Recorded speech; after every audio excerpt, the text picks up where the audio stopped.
ಕರ್ನಾಟಕ ರಾಜ್ಯವು ರಾಜಕೀಯ ಕ್ಷೇತ್ರದಲ್ಲಿ ಸದ್ಯ ಹಾಟ್ ರಾಜ್ಯವಾಗಿದೆ. ಸಿಎಂ ಆಗಿ ಸಿದ್ದರಾಮಯ್ಯ ಅಧಿಕಾರ ಸ್ವೀಕರಿಸಿದರೂ ಸಹ ಕಾಂಗ್ರೆಸ್ ಪಕ್ಷದೊಳಗೆ ಮತ್ತೊಂದು ಹೆಸರು ಕೇಳಿಬರುತ್ತದೆ. ಅದೇ ಕನಕಪುರದ ಬಂಡೆ ಡಿಕೆ ಶಿವಕುಮಾರ್.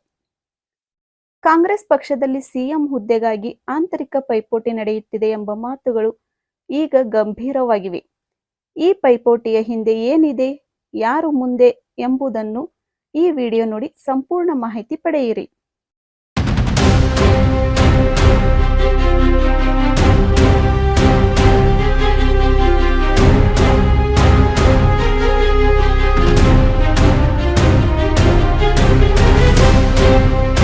ಮೊದಲಿಗೆ ಡಿಸಿಎಂ ಡಿಕೆ ಶಿವಕುಮಾರ್ ಬಗ್ಗೆ ತಿಳಿದುಕೊಳ್ಳೋಣ.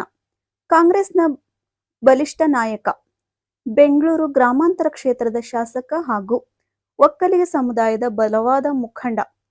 ಪಕ್ಷದಲ್ಲಿ ಏನಾದರೂ ಕ್ರೈಸಿಸ್ ಬಂದಾಗ ಅದನ್ನು ನಿಭಾಯಿಸಲು ಮೊದಲಿನಲ್ಲಿರುವ ಹೆಸರೇ ಡಿಕೆ ಶಿವಕುಮಾರ್. ಇಂಥ ಶಿವಕುಮಾರ್ 1985ರಲ್ಲಿ ಜೆಎಚ್ ಪಟೇಲ್ ವಿರುದ್ಧ ಸಾತನೂರು ಕ್ಷೇತ್ರದಿಂದ ಸ್ಪರ್ಧೆ ಮಾಡಿ ಸೋತರು. ನಂತರ ಸೋಲಿನಿಂದ ಧೃತಿಗೆಡದೆ 1989ರಲ್ಲಿ ಮತ್ತೆ ಚುನಾವಣೆಯಲ್ಲಿ ಸ್ಪರ್ಧಿಸಿ ಮೊದಲ ಬಾರಿ ಶಾಸಕರಾಗಿ ಆಯ್ಕೆಯಾದರು. ಡಿಕೆ ಶಿವಕುಮಾರ್ ಅವರು ಈವರೆಗೆ 7 ಬಾರಿ ಶಾಸಕರಾಗಿ ಆಯ್ಕೆಯಾಗಿದ್ದಾರೆ. ಅವರು ತಮ್ಮ ರಾಜಕೀಯ ಜೀವನದಲ್ಲಿ ಬಹುಪಾಲು ಸಾತನೂರು ಹಾಗೂ ಕನಕಪುರ ಕ್ಷೇತ್ರಗಳಿಂದ ವಿಧಾನಸಭೆಗೆ ಜಯಭೇರಿ ಹೊಡೆದಿದ್ದಾರೆ. ಸುಮಾರು 35 ವರ್ಷಕ್ಕೂ ಹೆಚ್ಚು ರಾಜಕೀಯ ಅನುಭವ ಹೊಂದಿರುವ ಇವರನ್ನು ಎಲೆಕ್ಷನ್ ವಿನ್ನಿಂಗ್ ಮಷಿನ್ ಎಂದು ಹಲವರು ಕರೆಯುತ್ತಾರೆ. ಇಂತಹ ಅನುಭವಿ ರಾಜಕಾರಣಿಗೆ ಇಲ್ಲಿಯವರೆಗೂ ಸಿಎಂ ಆಗುವ ಯೋಗ ಕೂಡಿ ಬಂದಿಲ್ಲ.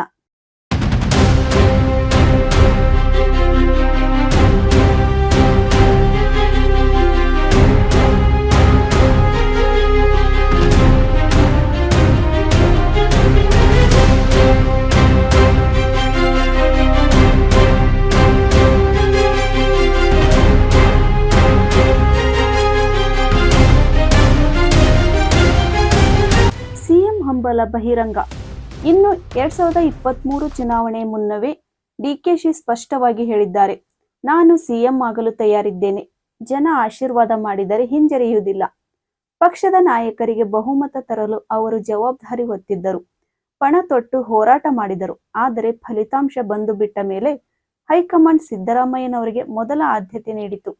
ಡಿಕೆಶಿಗೆ ಉಪಮುಖ್ಯಮಂತ್ರಿ ಪದವಿ ಕೊಡಲಾಯಿತು. ಆದರೆ ಅವರಿಗೆ ಅದು ತೃಪ್ತಿಕರವಾಗಿಲ್ಲ ಎನ್ನುವುದು ಎಲ್ಲರಿಗೂ ಗೊತ್ತಿರುವ ವಿಷಯ.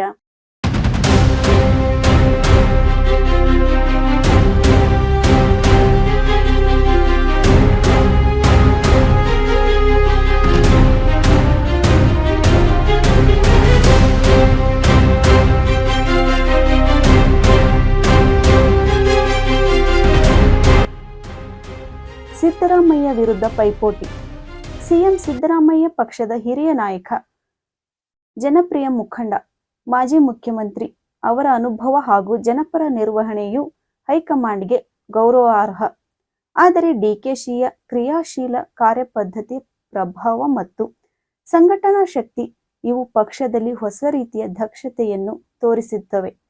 ಹೀಗಾಗಿ ಸಿಎಂ ಸ್ಥಾನಕ್ಕಾಗಿ ಇಬ್ಬರ ಮಧ್ಯೆ ಪೈಪೋಟಿ ಬಹಿರಂಗವಾಗದ ಪಿಡುಗಿನಂತೆ ಮುಂದುವರಿಯುತ್ತಿದೆ.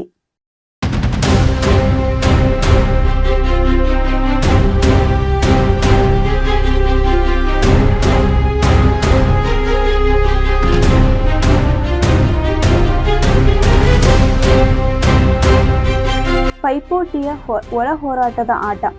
ಆಂತರಿಕವಾಗಿ ಕಾಂಗ್ರೆಸ್ನ ಶಾಸಕರು ಕೂಡ ವಿಭಜನೆಗೊಂಡಿದ್ದಾರೆ.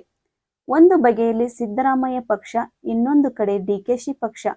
ಸಿದ್ದರಾಮಯ್ಯನವರು ಹಿರಿಯರನ್ನು ಸುತ್ತಿಕೊಂಡರೆ ಡಿಕೆಶಿ ಅವರು ಯುವ ಶಾಸಕರ ಬೆಂಬಲ ಪಡೆದುಕೊಂಡಿದ್ದಾರೆ. ಹೈಕಮಾಂಡ್ ಈ ದ್ವಂದ್ವವನ್ನು ಮೃದುವಾಗಿಯೇ ಹ್ಯಾಂಡಲ್ ಮಾಡುವ ಹಾಗೆ ಕಾಣುತ್ತದೆ. ಆದರೆ ಮೌನವಾಗಿಯೇ ಒಳಗಿನ ಚರ್ಚೆಗಳು ಎಲ್ಲೆಲ್ಲೂ ನಡೆಯುತ್ತಿವೆ. ಎಂದಾದರೂ ಡಿಕೆಶಿಗೆ ಅವಕಾಶ ಸಿಗಬೇಕೇ ಎಂಬ ಪ್ರಶ್ನೆ ಎಲ್ಲರ ಮನದಲ್ಲೂ ಇದೆ.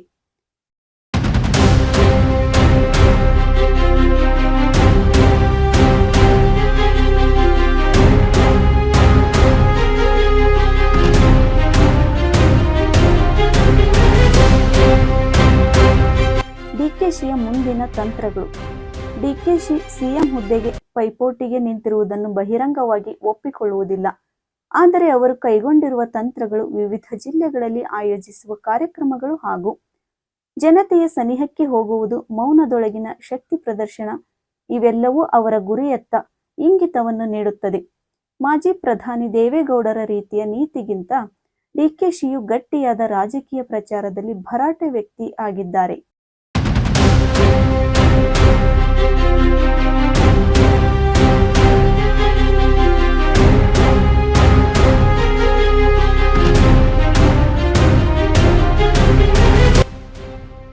ಸಿಎಂ ಸ್ಥಾನಕ್ಕೆ ಡಿಕೆ ಶಿವಕುಮಾರ್ ಅವರಿಗೆ ಅವಕಾಶ ಸಿಗುತ್ತಾ?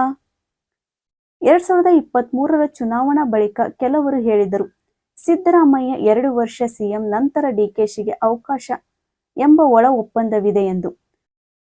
ಆದರೆ ಇನ್ನೂ ಅಧಿಕೃತ ಘೋಷಣೆ ಮಾಡಲಾಗಿಲ್ಲ. ಡಿಕೆಶಿಗೆ ಸಮಯ ಕೊಟ್ಟಂತೆ ಇದೆ. ಆದರೆ ಅವರು ಸಹನೆ ತೋರುತ್ತಾರಾ ಎಂಬುದು ಶಂಕೆಯ ವಿಷಯ. ಅವರ ಸ್ವಭಾವ ಸೊಂಟದ ಮೇಲೆ ಕೈ ಇಟ್ಟು ನಿಂತು ಹೊರಡುವ ವ್ಯಕ್ತಿ.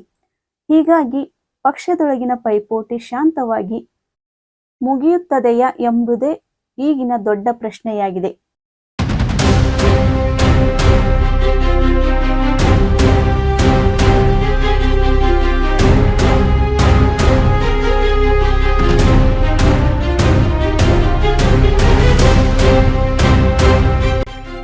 ಹೈಕಮಾಂಡ್ ಮತ್ತೊಬ್ಬರ ಪರವಾಗಿ ಹೋಗುತ್ತಾ? ಡಿಕೆ ಶಿವಕುಮಾರ್ ಸಿಎಂ ಆಗ್ತಾರಾ ಅಥವಾ ಸಿದ್ದರಾಮಯ್ಯ ಅವಧಿ ಪೂರೈಸಿ ಹೈಕಮಾಂಡ್ ಮತ್ತೊಬ್ಬರ ಪರವಾಗಿ ಹೋಗುತ್ತಾ? ಅಥವಾ ಈ ಪೈಪೋಟಿ ಕರ್ನಾಟಕ ರಾಜಕೀಯದಲ್ಲಿ ಭಾರಿ ಬದಲಾವಣೆ ತರಬಹುದೇ ಎಂಬುದನ್ನು ಕಮೆಂಟ್ನಲ್ಲಿ ಬರೆಯಿರಿ. ಇಂತಹ ವಿಶ್ಲೇಷಣೆಗೆ ಜನವಾಣಿ ಚಾನೆಲ್ ಅನ್ನು ಸಬ್ಸ್ಕ್ರೈಬ್ ಮಾಡಿರಿ.